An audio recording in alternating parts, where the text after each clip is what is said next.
PR24 crime alert ન્યૂઝમાં આપનું સ્વાગત છે અને હું પ્રેરણા કૃષ્ણ અને હાલમાં હું આવી છું સેશન પરતમાં. હાલમાં આપ સૌ જાણો છો કે સોશિયલ મીડિયા પર એક વિડીયો ઘણો વાયરલ થઈ રહ્યો છે કે જેમાં એક પોલીસવાળાએ એક મહિલાને લાફો માર્યો છે.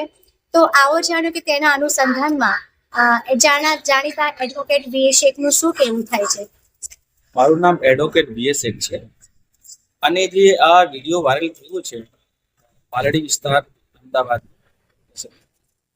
એક ખરેખર ખૂબ જ ગંભીર બાબત છે, કેમ કે પોલીસ અધિકારી થઈને લેડીઝને લાફો ના મારવો જોઈએ.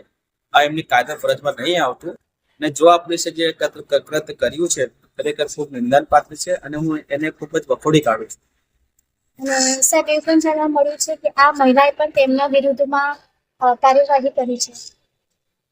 મહિલા વિરુદ્ધમાં કાર્યવાહી કરી છે અને સામાન્ય રીતે કોઈ પણ મહિલાને જાહેર પોલીસ અધિકારી મારતો હોય તો એની અંદર બીએનએસની કલમ 115, 198 અને કલમ 74 તેમજ કલમ 352 મુજબ એફઆઈઆર થઈ શકે છે.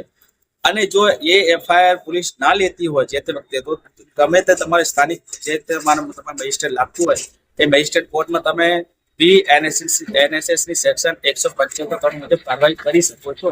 પણ સાહેબ સામાન્ય રીતે તો એવું જાણવા મળ્યું છે કે પોલીસના વિરુદ્ધમાં તમે જો અરજી કે કોઈ બી તમે કાર્યવાહી કરવા જાઓ તો પોલીસ તેને સ્વીકારતા નથી. હા, સામાન્ય વાત છે. પોલીસ તો ના જ જાય, પણ કોર્ટ આપણી માટે મોટા સ્પેસ છે, મોટો રસ્તો છે. તો તમે કોર્ટમાં જઈને કેસ કરી શકો છો, તમને ત્યાં કોર્ટમાંથી ન્યાય મળશે. અને બીજું પણ એમ કહેવા માંગુ છું કે આ વિડીયો માધ્યમથી કે લાભો તો મારે પોલીસ વાળા પણ લેડીઝે પણ પછી પ્રતિઘાત રૂપે એમને પણ પોલીસને પણ અશબ્દ કીધેલા છે અને પોલીસને પણ ગાળો આપી છે. આ વિડીયોમાં જોઈ રહ્યા છે. તો ધમકી પણ આપી છે. તો એની વિરુદ્ધ જો પોલીસ પણ ધારે તો લેડીઝ ઉપર કલમ 121, 132 અને કલમ 351 મુજબ એ બીએનએસની કલમ મુજબ એ એફઆઈઆર કરી શકે છે. એટલે એ મહિલાની વિરુદ્ધમાં પણ કોઈ કાર્યવાહી થશે સાહેબ? હા, થઈ શકે. ભાઈ કાયદો બધા માટે છે, ચાહે પોલીસ હોય, વકીલ હોય, ડોક્ટર હોય, ગમે તે હોય, કાયદા બધા માટે છે અને કાયદાનો કોઈ ભંગ કરશે તો એની પર કડક કાયદો તો થશે. હમણાં આપણે જાણ્યું કે વકીલ સાહેબના કહેવા મુજબમાં કે લેડીઝ સાથે પણ લીગલી કાર્યવાહી કરવામાં આવશે. તો જોવાનું રહ્યું કે આગળ કાર્યવાહી શું થાય છે. જય હિન્દ.